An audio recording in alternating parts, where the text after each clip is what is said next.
101.5 in Bloomington Normal all the time. Plus, streamed at DeWittDailyNews.com on the WHOW mobile app and Amazon Alexa. Plus, tune in for a best of Clinton sports broadcast every Saturday morning at 10. All brought to you by our exclusive sponsor for our Player of the Game, Serve Pro of Piatt, DeWitt counties. They can make your emergency or disaster like it never even happened.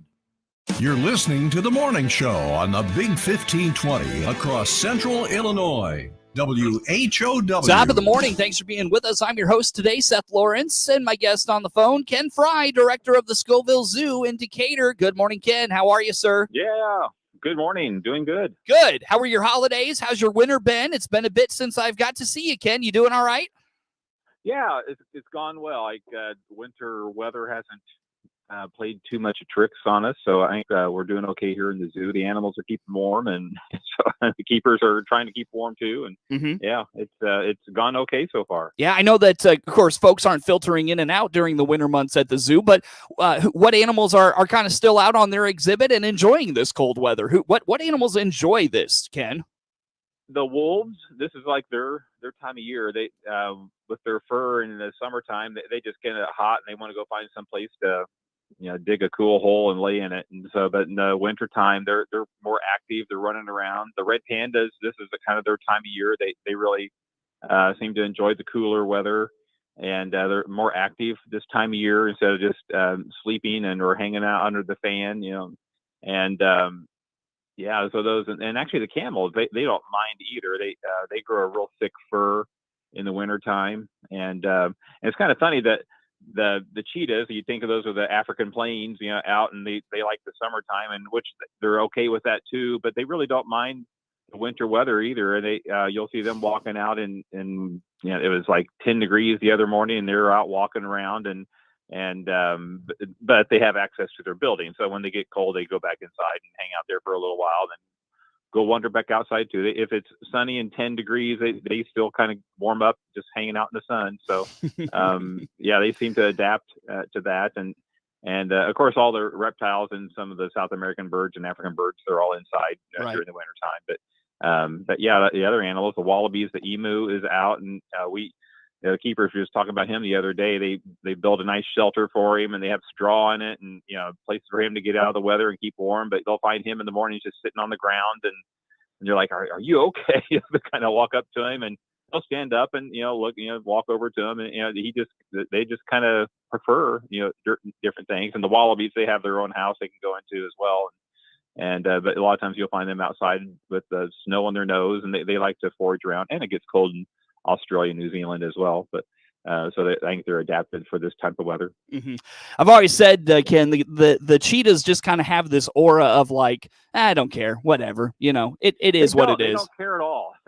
yeah, it's like, it's 10 degrees, okay, fine. It's 105, all right, that's fine. They just don't care.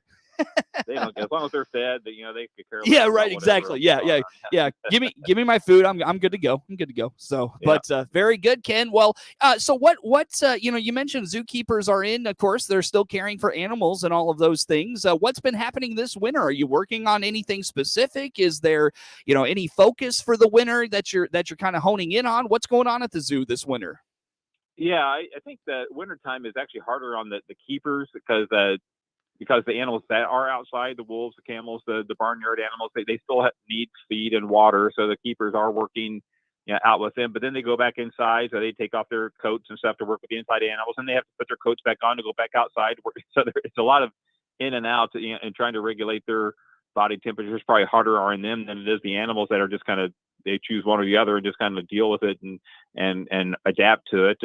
And so that's kind of one thing. They're always working hard on that, and they probably work harder in the wintertime than they do they work hard all year long. I won't even say that. They work hard all year long. So, and then up in the office, we actually are busy this winter working on our accreditation. It's every 5 years or so, and we have to turn in a lot of paperwork, a lot of policies, and get those updated. And so every winter that's what I work on, but this is the winter we actually have to have it done and turn it back in to the AZA, the Association of Zoos and Aquariums. So that's due.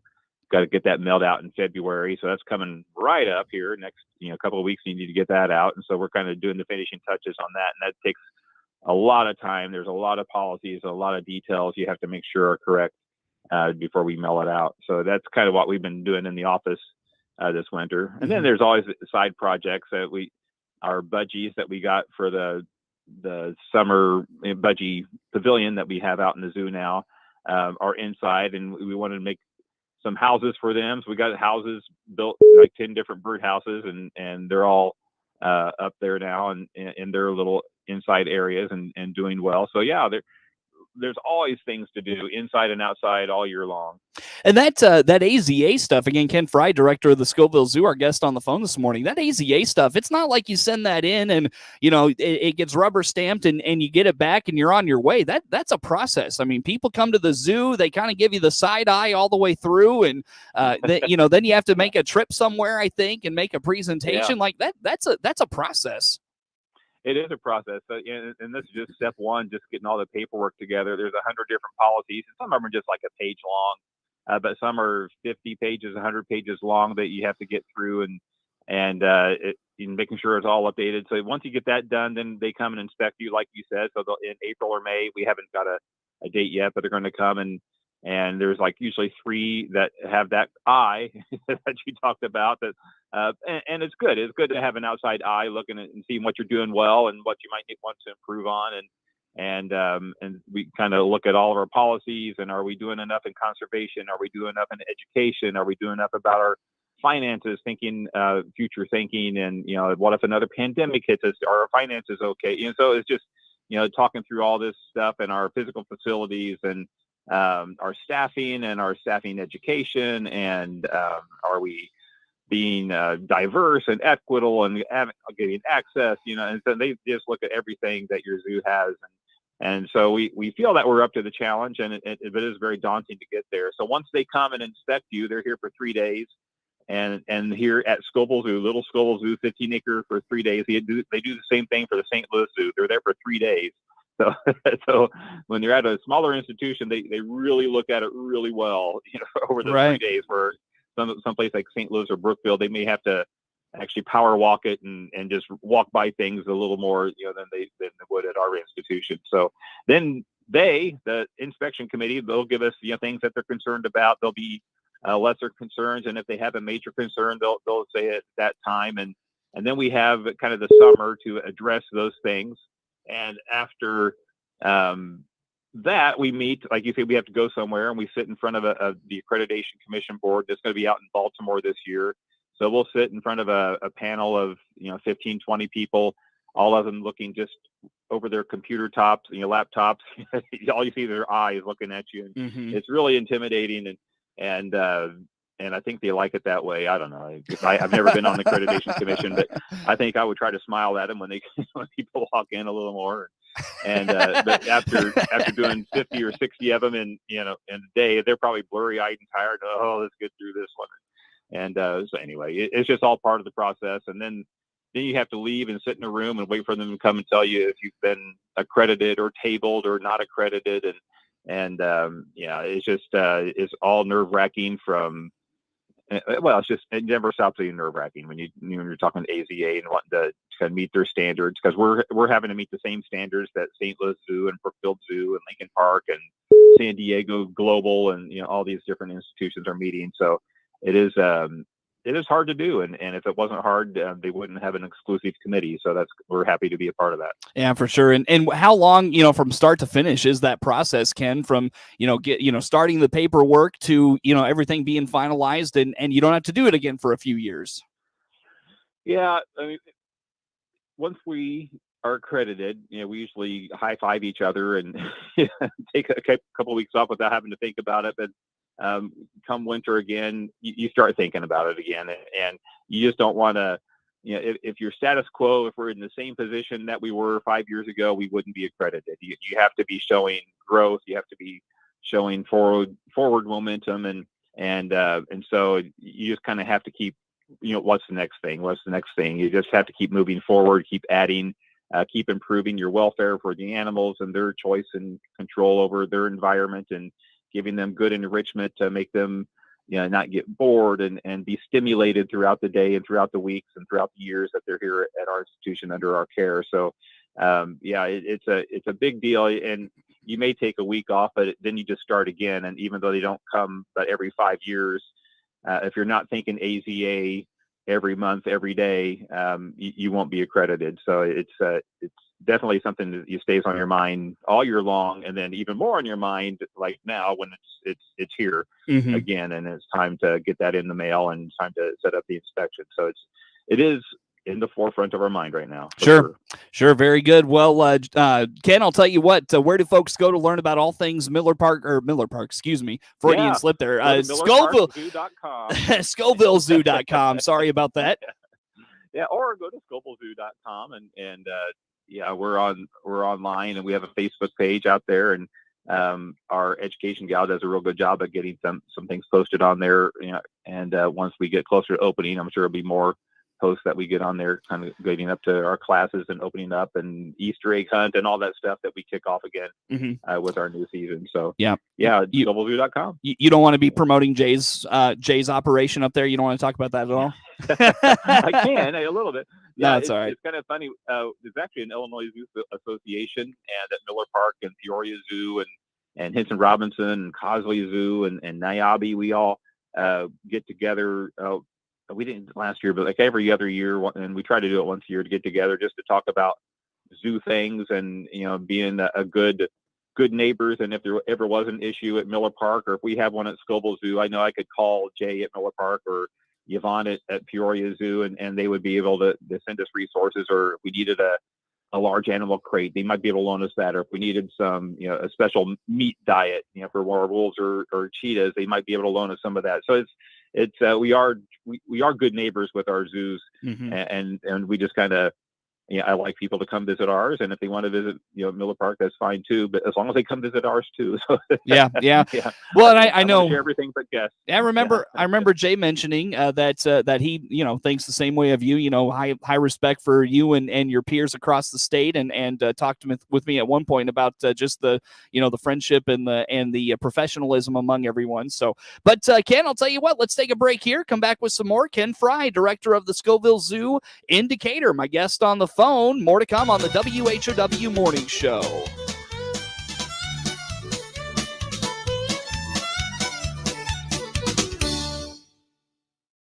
Warner Hospital and Health Services in Clinton CEO Paul Skowron reminding you our walk-in clinic inside our family medicine building will treat your flu symptoms without an appointment.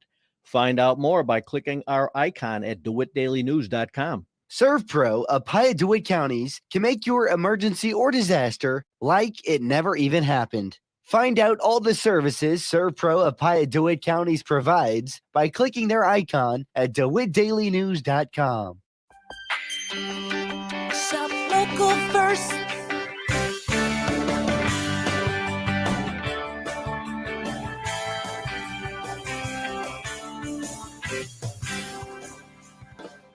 The economic health of our community rests with each of us, with our own pocketbooks. Economists tell us that the dollar spent at a local store is spent multiple times before it leaves our local area. From $1, you create $5 to $14 in value within the local area. The Miller Media Group and this local business encourage you to shop local first. First National Bank and Trust in Clinton. Do more with your money at First National Bank and Trust, member FDIC. This local business and the Miller Media Group ask you to shop local first. Shop local first.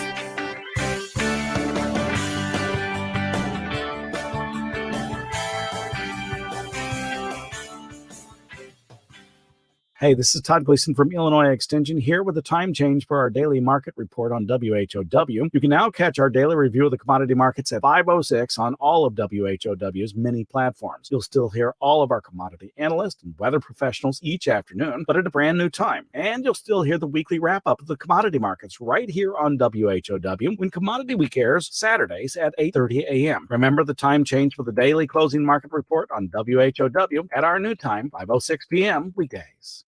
This is The Morning Show on 92.3 FM in DeWitt County. WHOW. Once again, good morning. Thanks for being with us. I'm your host today, Seth Lawrence, and my guest on the phone, Ken Frye, director of the Scovill Zoo in Decatur. Ken, let's dive into a little bit. Volunteers. I'm sure this is probably the time of the year you're starting to think about, okay, who's going to help us in the summer? What numbers do we have? Where are they going to go? What are they going to do? Let's talk volunteers. What do you need? What are you looking for? What can folks do to be a part of the volunteer efforts at the zoo? Yeah, exactly. We love our volunteers at Scovill Zoo, and they do a lot of different things. Sometimes they have certain things. Some are really into the animals. Some are just train buffs that want to help drive the train, and some like to hang out at the carousel and operate the carousel. And it's very helpful, awesomely helpful to us to have volunteers here at the zoo. And to be a volunteer, you have to be over 18 years old, so 18 to however old you want to be. And we have a lot of retired teachers that will come and volunteer, and other professions. They'll just come here and because they like hanging out with the kids and just seeing. It's just a nice family friendly, a lot of smiles place to be volunteering, and they enjoy doing that. So so we have a volunteer class starting up in February, and we do background checks on our volunteers, and they fill out an application. And so if you're interested in doing something like that, it's on our website, scovillzoo.com. There's a get involved section with volunteerism, and you fill out that application, and they do everything from, like I said, from operating our carousel to driving our train to helping with animal presentations. Sometimes they'll get an animal out and sit on zoo grounds, and as guests come up, they can talk to them about that animal and other conservation messaging we're trying to get across to people, and just kind of make them deep think, and also maybe get to touch a shell of a tortoise, or you just get a little hands-on with that as well. And with special events, volunteers help us with the zoo and for the Easter egg hunt, and for ice cream safari and Grandparents' Day. It seems like we have volunteers here all the time helping us out with just some of the crowds and interacting and helping things go as smoothly as possible. And they are a huge help. And we have about 70 to 80 volunteers now. And some do just a few days a year, and some are put in 500, 600 hours, 1,000 hours throughout the season, and so you kind of just do what you want to do, and we really appreciate anything that's done as a volunteer at Scovill Zoo. How are your volunteer numbers right now, Ken? Yeah, we usually have 70 to 80, and with that big group, there's probably a core group of 15 to 20 that are pretty involved all year long. The other ones are like for Boo at the Zoo, or for some of the special events where we need extra hands. They'll come in and help out there. And some are artistic, and they'll help do paintings around the zoo, murals and things. And or like we've had in the past, they did like face painting and things like that as well. So yeah, there's all kinds of different things that they do to stay involved, and we appreciate all of it. Yeah, how much time do you need from a volunteer? Is it do you ask for a certain amount of hours a week, a month? Is it kind of up to the individual? What do you ask of your volunteers from a commitment perspective? Yeah, we leave it kind of up to the individual and what they're comfortable on giving. There's some that are they like to travel, and so they'll be gone for 2 or 3 weeks at a time, and then they'll come back and help out a day or two a week for a while. Then they travel again and they're gone. So just whatever fits into their life schedule, we appreciate. And so some like to be on a regular schedule, like a lot of the train drivers, like there are certain days. There's some guys that are here every Monday morning is their time, and they're here every Monday morning to drive the train and talk with the people. And there's the Tuesday guy and the Wednesday guy and the Thursday guy, and everybody kind of has their their days that they like to have, and then we fill in with other volunteers or staff as we need for the other positions. And kind of same with the carousel. There's some that like the scheduled kind of thing. Every Saturday morning I'm here to run the carousel, but then if we need extra help, we might call them and say, hey, how about Wednesday morning? Can you help us with that as well? Yeah. Well, so they kind of help us at other times as well. So some are really flexible, and some just like their schedule, and some hit and miss when they can, and if they're in town and want to help, then we're we're happy to have them. Sure, absolutely. Well, Ken, how do folks reach out to you? And by the way, did I miss anything about volunteering? Did I miss anything that you want to point out or folks should know about volunteering? How about that? No, just there is an application online, and there is a class starting in February. And the class kind of covers background of animal care and kind of those questions that third graders ask that you just need to know the answer to. And so, yeah, and it kind of gives you the basic animal knowledge to be able to answer the questions to the people that that come and visit. So the classes are not necessary or not required, but they are helpful to the new volunteer. Yeah, sure. When do those kick off? In February. So I think the first Wednesday in February they start. All right, so that's right around the corner. Yeah, it is. Yeah. All right, very good. Well, Ken, I look at the clock. I've got about a minute or so here with you. Talk to me about memberships. A good time to get a membership, I'm sure. Yeah, for families, we usually say if you come 3 times a year, you should probably think about a membership. So if that's something that you would like to be able to just flash the membership card and get in, and we have some families that will stay for 10 minutes or 15 minutes just to let their kid burn off some energy and then leave, and others will come once a week, and some are just once a month. And if that's something you do, a membership probably would work for you. If you're just going to come once a year, I wouldn't get a membership, but you think about it maybe for the next year or so. But it will pay for itself in like 3 visits. So it's the kind of thing that if you have it and you are using the zoo, I would think about having a family membership. Gotcha. Very good. Where do folks go to learn about memberships and all things Scovill Zoo, Ken?